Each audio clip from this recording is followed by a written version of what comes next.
নমস্কার বন্ধুরা, সবাই কেমন আছেন? আমি পাপড়ি চলে আসলাম কিচেন অ্যান্ড ব্লগ থেকে আপনাদের মাঝে ঢেঁড়সের একটা বেসন দিয়ে একটা ঢেঁড়সের রেসিপি করব।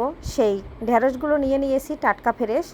আর এই ঢেঁড়স এখন আমি খুব সুন্দর করে ধুয়ে বোটাটা কেটে নেব। তারপরে আমি মাঝখান থেকে 4 টুকরো করে মানে 4 ফালি দিয়ে তারপর আবার ছোট ছোট টুকরো করে কেটে নেব। আর এখানে বাজার থেকে কিনে আনা ঢেঁড়স, একদম কচি কচি ঢেঁড়স, টাটকা ফ্রেশ। আর সেই ঢেঁড়সটাই আমি নিয়েছি। আপনারা চাইলে যে কোনো ধরনের ঢেঁড়স নিতে পারেন এই রেসিপি করার জন্য। আর আমি একটু কচি ঢেঁড়সটা নিয়েছি। এই যে দেখুন আমি কিভাবে ঢেঁড়সটা কেটে নিয়েছি, তাই আপনাদের সাথে কেটে এসে শেয়ার করলাম। এখানে নিয়েছি হাফ বাটি বেসন। এই যে আমি বেসনটা কিন্তু গোলাই নিয়েছি আর বেসনটা দিয়ে দিচ্ছি। এখন আমি খুব সুন্দর করে মাখিয়ে নিচ্ছি। আর একদম পারফেক্টভাবে হবে বন্ধুরা, তবে বেশি একটা জল দেওয়া যাবে না, তাহলে কিন্তু গায়ে গায়ে লাগবে না। আর দেখতেই তো পাচ্ছেন যে কতটা সুন্দর করে আমি এই যে বেসনটায় কী দিয়েছি এবং মেখে নিয়েছি। আর এটাই কিন্তু আমার পারফেক্টভাবে আমি যতটুকু নিয়েছি তাতেই কিন্তু হয়ে গেছে। আপনারা ঢেঁড়স বুঝে তারপরে নেবেন। এই যে দেখুন একদম হয়ে গেছে। এখানে কিন্তু এই যে ঢেঁড়স মেখে রাখা ঢেঁড়স আমি দিয়ে দিচ্ছি।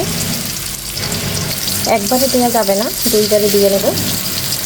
একবারে দিলেও দেওয়া যায়, কিন্তু ভাজাটা ভালো হবে না, তাই কিন্তু আমি দুইবারে দিয়ে ভেজে নিচ্ছি। বন্ধুরা এই যে দিয়ে একটু নেড়ে ছেড়ে দিলাম। আর এটা একটু ভাজার সময় একটু বড় কড়াই হলেই বেশি ভালো হয়, তাহলে একদম ঝরঝরে হয়।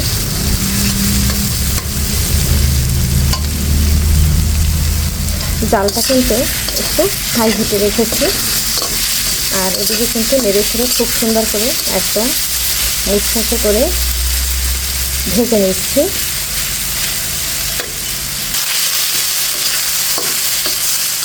মোবাইলটা পুরো আগে নিয়ে গেছে।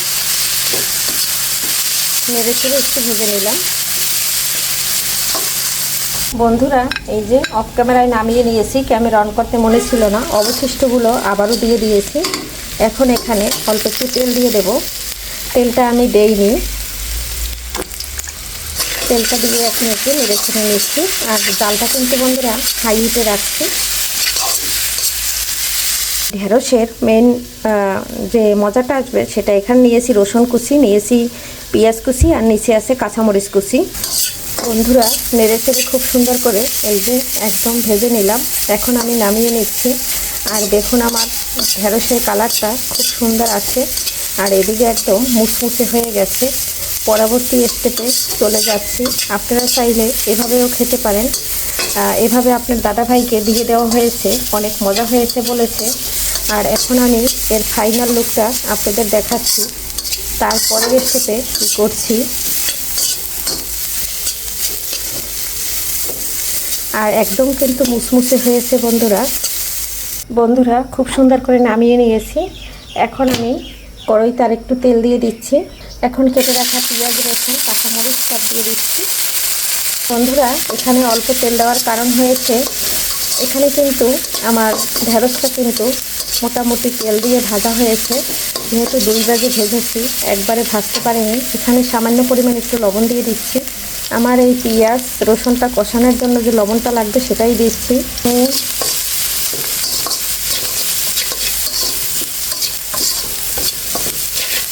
এখানে আমি সামান্য একটু হলুদ দিয়ে দিচ্ছি। বন্ধুরা আমি কিন্তু ঢেঁড়সটা মাখার সময় সব মশলা সব ধরনের দিয়ে দিয়েছি। আপনারা চাইলে তখন মশলা না দিলে এই পর্যায়ে দিয়ে দিতে পারেন, কিন্তু আমি তখন দিয়ে দিয়েছি। এখানে আমি এখন একটা ডিম দিয়ে দেব। আপনারা চাইলে এটা নিরামিষও খেতে পারেন। এখানে ডিমটা দিয়ে দিয়েছি অফ ক্যামেরায়। এখন আমি ডিমটা একটু ভেজে নিচ্ছি। আর এখানে কিন্তু আমি কোনোভাবে আর তেল দিচ্ছি না। আপনারা চাইলে ডিমের পরিবর্তন এখানে চিংড়ি মাছ বা যে কোনো মাছও দিতে পারেন, চাইলে নাও দিতে পারেন। যদি নিরামিষ খেতে চান তাহলে যেভাবে ভেজে তুলে রেখেছি সেভাবেও খেতে পারেন।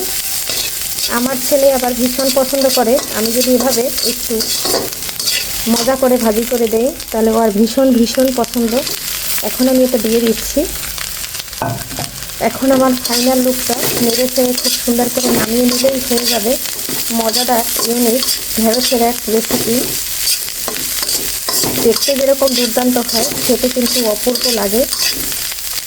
প্রিয় বন্ধুরা, কেমন লাগলো আমার ঢেঁড়সের ইউনিক রেসিপি জানাতে কিন্তু ভুলবেন না। আজকের মতো এখানে বিদায় নিচ্ছি, আবারও দেখা হবে নতুন কোনো রেসিপিতে। এ পর্যন্ত সবাই ভালো থাকুন, সুস্থ থাকুন। সবাইকে জানাচ্ছি আগামী ভিডিও দেখার আমন্ত্রণ। Bye bye.